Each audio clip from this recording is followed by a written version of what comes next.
बात 1984 की है, जब दिल्ली के पंचशील क्लब में चल रही एक पार्टी में 19 साल के शाहरुख की नज़र 14 साल की गौरी पर पड़ी थी।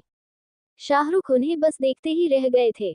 उस पार्टी में शाहरुख खान ने गौरी को किसी और लड़के के साथ डांस करते देखा और उन्हें गौरी से प्यार हो गया।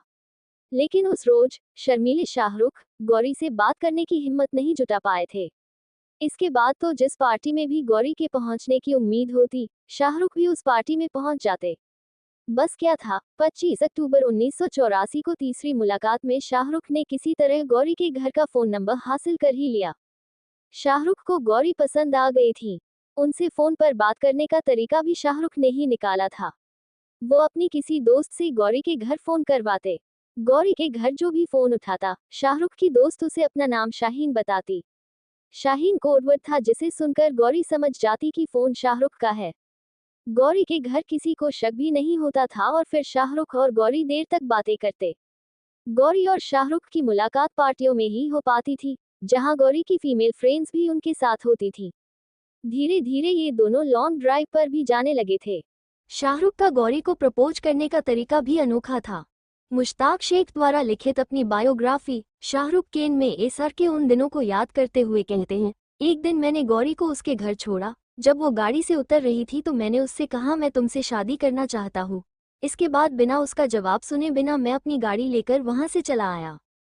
शाहरुख गौरी को लेकर बहुत ही पजेसिव थे, इतने पजेसिव कि वे अगर अपने बालों को खोलकर रखे तो शाहरुख उनसे लड़ने लगते थे।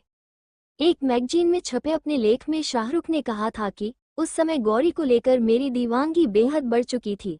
अगर वो स्विमसूट पहनती या अपने बाल खुले रखती तो मैं उससे लड़ने लगता था। जब वो अपने बाल खोलती थी तो बेहद खूबसूरत लगती थी। मैं नहीं चाहता था कि दूसरे लड़के उसे देखें। मेरे अंदर असुरक्षा की भावना आ गई थी, क्योंकि हम ज्यादा मिल नहीं पाते थे और अपने रिश्ते के बारे में ज्यादा बात भी नहीं कर पाते थे। शाहरुख की इसी आदत से परेशान होकर गौरी उन्हें दिल्ली में छोड़कर बिना बताए मुंबई आ गई थी। शाहरुख गौरी को मनाने मुंबई तक जा पहुंचे थे।